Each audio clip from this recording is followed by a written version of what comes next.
The Lakers are pursuing a potentially blockbuster trade with the Toronto Raptors, as reports have come out in recent days that they're interested in Bruce Brown, but now it's not only Brown that they're interested in, as they're looking for a reunion with Dennis Schroder as well. So we're going to dive into that, including a former Toronto Raptors coach getting fired today, pretty shockingly. So lots of stuff to dive into in this video. Again, if you're part of the 57% of our viewers that are not subscribed, it would mean the world to me if you guys could hit that subscribe button. But let's dive to the news. Let's deliver all the latest Toronto Raptors coverage, as basically the Lakers are pursuing a blockbuster trade with the Toronto Raptors. Now, this is a pretty wild report that has come out, because again, the entire league is interested in Bruce Brown. We've heard all the trade reports, all the rumors, all the speculation that has dropped since that Pascal Siakam trade has gone down, and by all indications, it seems like anyone that's not Scotty Barnes, RJ Barrett, Emmanuel Quickly, and some are saying Jakob Poeltl might be on the table, might not. But outside of definitely those three top guys, potentially four, everyone's kind of available. The Raptors are taking calls on the Bouchers, the Schroders, all these types of pieces. Well, the Lakers, they're looking to scoop up a lot of assets from the Toronto Raptors. And previously, they've had interest in Gary. I'm not sure if he's going to be a part of a deal, but specifically, a report has come out from Tim McMahon saying that the Lakers have interest in Raptors Dennis Schroder and Bruce Brown. The Toronto Raptors have two players on their roster the Lakers have interest in as well, sources have said. Dennis Schroder and Bruce Brown. Schroder was LA's backup point guard last season before signing with Toronto in a full mid-level exception deal this summer. So that's fairly interesting that it's not just Brown, but also Dennis Schroder that the Lakers are interested in bringing back in a potential trade. Now, looking at the guy's stats, Schroder this season, again, started off really hot. They've waned a little bit as the season has gone along, gone back to more of his career averages, but 14 points per game, 2.6 rebounds, and then 6 assists, shooting 45% from the field and 36% from three. His shooting has slightly improved this season for the Toronto Raptors. I mean, Dennis Schroder has been awesome as sort of, a replacement to Fred, a quick fix replacement for Fred VanVleet unexpectedly leaving this offseason. Obviously, the Raptors haven't had the success they were hoping for this year. Obviously, Dennis Schroeder is more of an elite backup rather than, a full-time top-tier starter. But I've been impressed with what I saw from Dennis Schroeder this entire season. And on the offensive and defensive end of the court, even though sometimes he does get a bit overzealous, shooting some threes, taking some clutch shots, pushing the pace and stuff. And then also Bruce Brown, we've talked about him on pretty well every video, but again, only 27 years old, 12 points, 5 rebounds, 3 assists, a guy that can really fit in anywhere, can space the floor, plays defense, cuts really well, is a guy that we've talked about.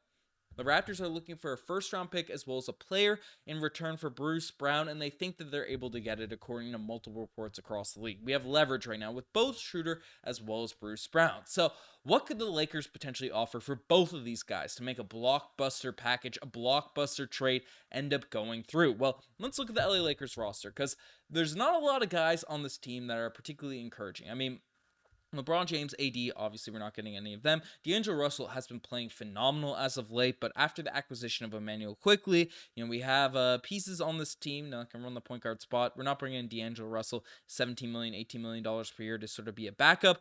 I mean, I'm not that interested in bringing him back. Hachimura is a guy that I've been kind of outspoken on. I wouldn't mind Hachimura coming back to the Toronto Raptors as a cool piece. Now, his contract is pretty significant, and the Raptors have talked about wanting flexibility in the future, so maybe Hachimura would be more of a dampening in terms of the Raptors' ability to be flexible in the future, so there's that you have to take into account, but again, if you're dealing out Schroeder and Bruce Brown, be close to $30 million, over $30 million, you're going to have to take some salary back. So Hachimura is a young piece that is on a significant contract, has been good in the playoffs, but is maybe a little bit overpriced, at least for the way Darvin Ham has been utilizing him this season. Again, there's a salary filler like Gabe Vincent. Austin Reeves won't be traded. He's also a guy that's probably going to be untouchable for the Lakers. But Vando can't shoot. Taurean Prince is 1 year, not that important for us this season. Christian Wood, the deep bench guys, this team is kind of depleted in terms of assets that make sense with the Toronto Raptors, especially if it's Schroeder and Bruce Brown going to LA. So what could we get in terms of draft compensation? Obviously, Hachimura's also show his stats thereafter, but 2025 first, 22nd, I believe the 2027 pick is the first draft pick as eligible to be traded, in a potential deal with another team. I mean, if we get we're probably not getting two firsts for these guys. I mean, maybe we could if it's Schroder and Bruce Brown, but I feel like they'd want to reserve those picks for a potential star player. And there's rumors and speculation that they might be interested in Donovan Mitchell this offseason. So I'd be surprised if they're willing to dish out a bunch of firsts. But I mean, one first for sure. In terms of value for Bruce Brown and Dennis Schroder would be a significant sort of return for LA, but if we're going into the 2030s, I mean, I know years are flying by, but I'm not that intrigued by that sort of draft pile, the stockage of picks that the LA Lakers have to offer. So there's not a lot of players, there's not a lot of pieces on the LA Lakers roster to acquire both Schroder as well as Bruce Brown. So I don't foresee a deal potentially making sense unless third teams are involved. Apparently the Hawks are interested in acquiring are interested in trading DeJounte Murray to the LA Lakers in a package that would send a 2029 first, and Hachimura, I believe, going back to I don't have that report specifically memorized. A third team potentially getting involved there. I guess Schroeder wouldn't be that sort of a piece that makes sense to go back to LA if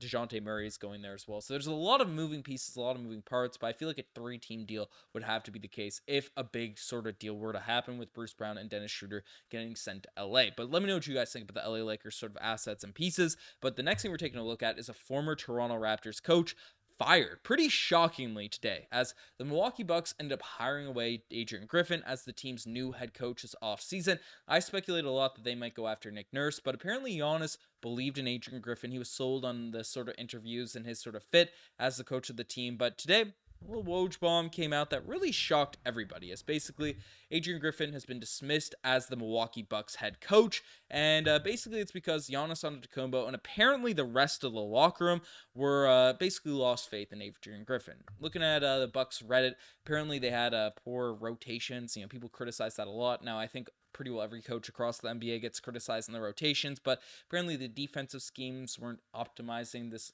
Milwaukee Bucks squad. Now they are they are an aging team, so the defense may have fallen off on its own. And then apparently the big thing was that Giannis and the locker room just sort of lost faith in Griffin. So again, that's tough to see, especially if Giannis Antetokounmpo was the guy that really was the guy praising you during the interview stages, was the main reason you end up getting brought into the team. When he loses faith in you, then you're probably going to get canned. You're probably going to get kicked from the roster. I mean, the Bucks have a very short window, a short timeline in terms of the Damian Lillard particular sort of championship sort of space. Again, the second team in the Eastern Conference. I think it was a tough spot for Adrian Griffin to get thrown into, and there's lots of debates going on about whether or not it makes sense to the Bucks to do this. It's such a short time span. Apparently, the Bucks fans thought he was getting better as the season went along, and then had two brutal games, like close wins. In the recent weekend, that was the last straw for the Bucks front office. I mean, first-year head coaches getting thrown into championship-winning teams. We saw Nick Nurse thrive in that setting. We saw Ty Lue thrive in that setting. But then guys like Adrian Griffin, who didn't necessarily completely fall off, but guys like David Blatt, who again had solid records, just given the roster and stuff. But the hope or the optimism that they'd be elite coaches, come playoff time, just wasn't there for the team. They didn't want to risk wasting a year, wasting a season with a head coach they didn't really believe in. Apparently, Doc Rivers might be the new coach on that roster. So we'll see how all that shakes out. We'll see how it all plays. But let me know what you guys think in the comment section down below about this shocking firing. Let me know what you guys think about all this Toronto Raptors news. You guys are the best to make it this far. Subscribe to the channel if you guys haven't already. Anyways, I'm signing out. Cheers.